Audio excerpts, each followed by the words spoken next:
আজকাল দুপুরে খাবারে বানিয়েছিলাম আমরা টক ও করলা আলু ভাজি। প্রথমে দেখো করলা আলু ভাজি সেদ্ধ হতে দিয়েছিলাম নুন হলুদ দিয়ে।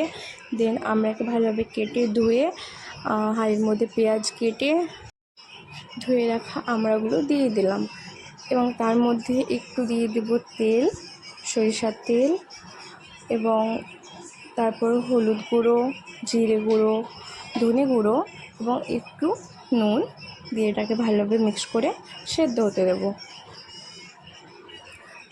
তারপরে এদিকে দেখো কড়াইয়ে একটু পেঁয়াজ নিয়ে নিলাম করলা আলু ভাজির জন্য। একটু পেঁয়াজ কুচি দিয়ে দিলাম। দেন তারপরে পেঁয়াজটাকে একটু ব্রাউন করে নেব।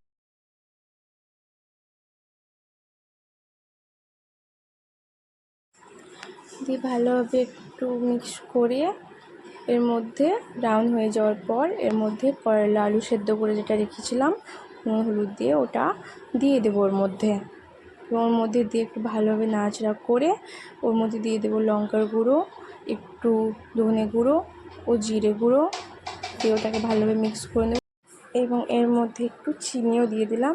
দেন ভালোভাবে ভেজে নিয়েছি। এদিকে আমড়ার টকটাও হয়ে গেছে।